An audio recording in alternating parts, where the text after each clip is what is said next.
2026년 지금 한국 경제에 정말 거대한 혁명이 시작됐습니다. 오늘 저희가 소스 자료를 가지고 이 혁명의 심장부로 한번 깊숙이 들어가 보려고 합니다. 자, 생각해보면 지난 50년 동안 한국 경제를 이끌어온 정말 실패하지 않는 성공 공식이 있었잖아요. 그게 뭐였냐면 바로 제조업이었습니다. 세계 최고 수준의 제조업, 이게 바로 우리 경제의 기둥이었죠. 그런데 말이죠, 2026년 바로 지금 그 50년짜리 성공 공식이 완전히 깨지고 있습니다. 바로 인공지능, AI라는 정말 어마어마한 힘 때문에 모든 게 새로 쓰여지고 있는 거죠. 자, 그럼 이제부터 본격적으로 한번 들어가 보죠. 제조업 강국에서 AI가 이끄는 경제로 이 거대한 전환, 그 한가운데로 여러분과 함께 가보겠습니다. 한국 경제의 심장, 뭐니 뭐니 해도 반도체 산업이잖아요. 그리고 그 산업에서 삼성전자는 글쎄요, 수십 년 동안 단 한 번도 흔들리지 않은 그야말로 절대군주였습니다.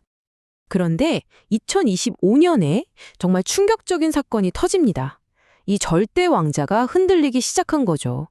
그리고 이건 기술계 전체에 이제 새로운 시대가 왔다는 신호탄이나 마찬가지였습니다. 보시는 것처럼 역사상 처음으로 SK하이닉스가 연간 영업이익에서 삼성을 앞질렀습니다. 정말 놀라운 일이죠. 아니, 어떻게 이런 일이 가능했을까요?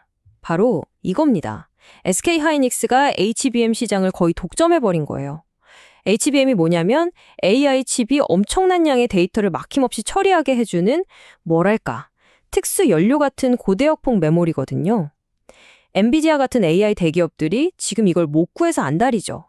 이 표를 보시면 경쟁 구도가 어떻게 바뀌었는지 한눈에 들어옵니다. SK하이닉스는 이제 단순히 부품만 납품하는 회사가 아니에요.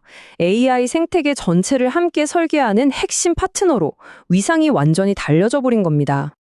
자, 그런데요, 이 AI 혁명이란 게 모든 배를 다 띄워주는 그런 따뜻한 파도가 아닙니다. 오히려 한국 경제를 아주 뚜렷한 승자와 패자, 이렇게 둘로 쫙 갈라놓고 있어요. 이걸 바로 K자형 회복이라고 부르죠. 말 그대로입니다. 경제의 한쪽은 K처럼 위로 쭉 뻗어 올라가고 다른 한쪽은 아래로 뚝 떨어지는 현상이에요. 그럼 아래로 떨어지는 쪽은 어딜까요? 바로 자동차 산업입니다. 매출은 역대 최고를 찍었는데도 미국의 관세 같은 무역 장벽에 막혀서 순이익은 무려 21.7%나 곤두박질 쳤습니다. 정말 아이러니하죠. 반면에 K자의 위쪽을 한번 보실까요? 중공업은 이건 폭발적인 성장을 했습니다. 순이익이 127.8% 증가, 거의 2배 이상 뛴 거죠. 아니, AI 시대에 웬 중공업이냐고요? 핵심이 바로 이겁니다.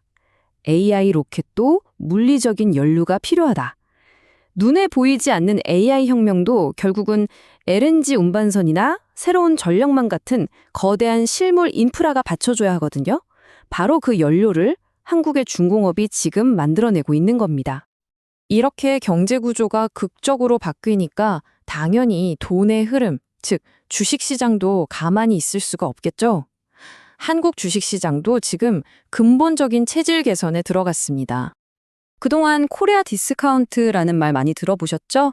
기업은 돈 잘 버는데 주가는 이상하게 싼 거예요. 이걸 해결하려고 정부가 밸류업 프로그램을 꺼내들었습니다. 핵심은 크게 세 가지인데요.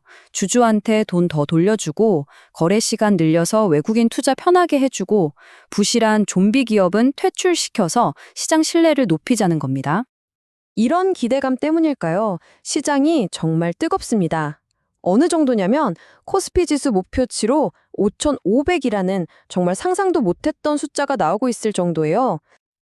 자, 그런데 이렇게 모든 게 장밋빛으로만 보일 때 우리는 한 번쯤 멈춰서 생각해 봐야 합니다. 이 엄청난 호황, 과연 계속될 수 있을까요? 아니면 이건 그냥 거품일까요?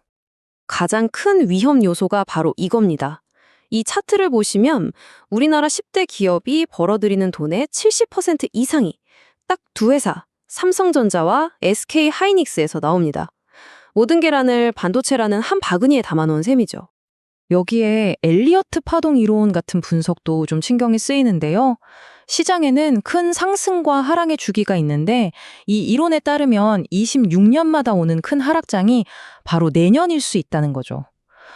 물론 이건 하나의 이론일 뿐입니다만. 자, 그래서 오늘의 결론입니다. 한국은 지금 AI라는 정말 강력한 새 엔진에 불을 붙이는데 성공했습니다. 이건 분명해요. 하지만 진짜 도전은 지금부터입니다. 이 뜨거운 엔진의 힘이 반짝하는 거품으로 끝나지 않고 경제 전체를 건강하게 끌고 가는 지속 가능한 동력이 될 수 있을까? 바로 이 질문에 대한 답을 찾아야 할 때입니다.